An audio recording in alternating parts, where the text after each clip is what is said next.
Isang ginintuang araw po sa ating lahat mga katropa. Isa na namang kasiyahan ang ating pagsasamahan ngayon.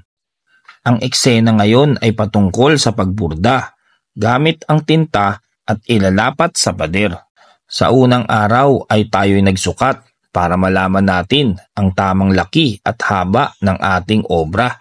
At dahan-dahan din tayong nag-i-sketch ng iba't ibang disenyo at hugis nito.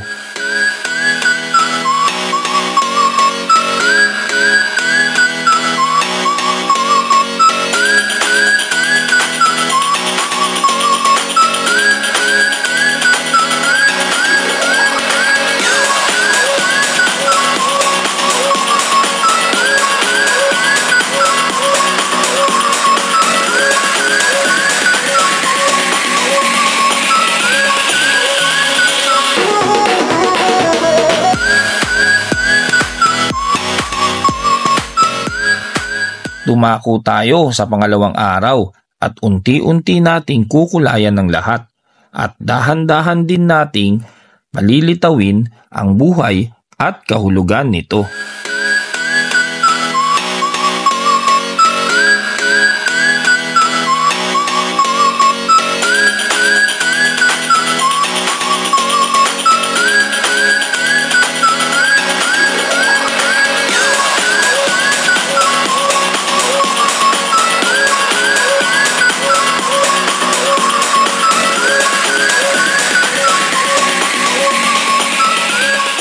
Mukhang matagal gawin ito at kailangan natin na konting madaliin.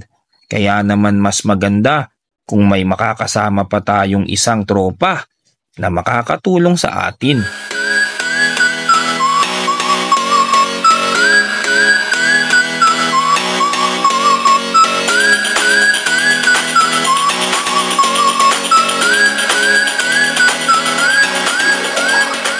Heto na ang day 3 ng ating proyekto.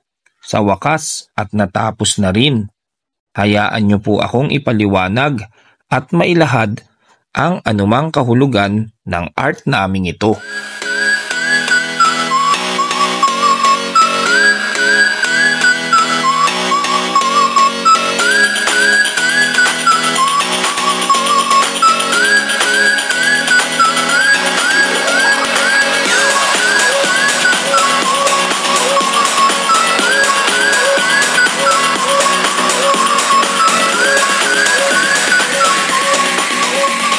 Sa ating mundo ay may isang butas at isang lagusan, patungong kaginhawaan.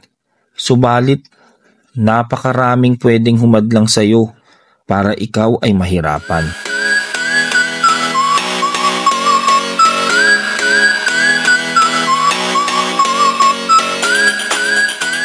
Una, tayo nagsumikap para makapagtapos ng ating pag-aaral, na masukan at sumugal sa isang negosyo.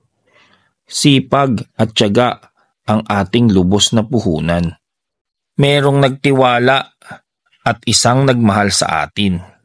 Merong ding walang tiwala at walang pagtitiwala sa atin. Pero kumapit ka lang, patungong tagumpay, basta walang bitawan. May mga galamay na pwede kang ibaon pababa.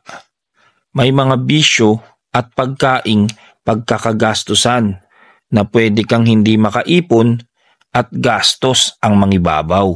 May mga balakid at tusok-tusok na ating dinaraanan para tayo'y maplatan at hindi makaahon sa ating buhay sa araw-araw.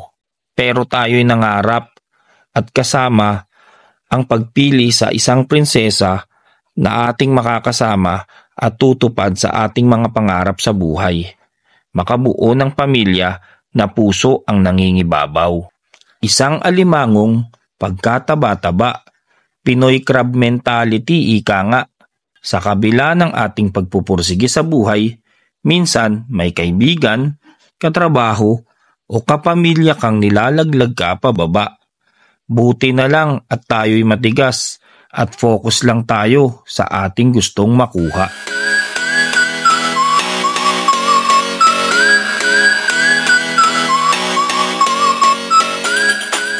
Lahat ng biyaya ay ating makakamtan.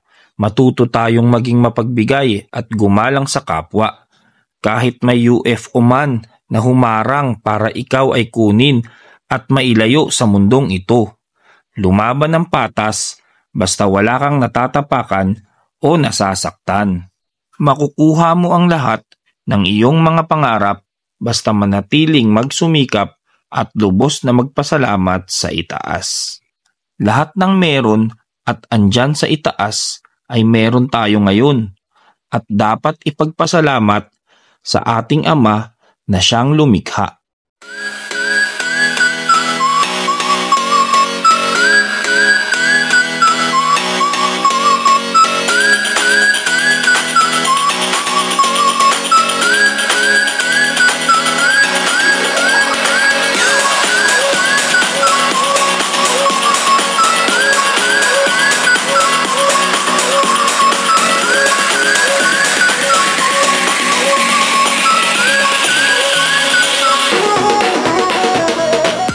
Shoutout pala para kay Mark Adrian at Arnel na artist natin para magbigay kahulugan at kulay sa ating artikulo ngayon. Kami po ang Boss J Entertainment at maraming salamat po sa palaging pagtutok at pagpansin sa aming mga videos.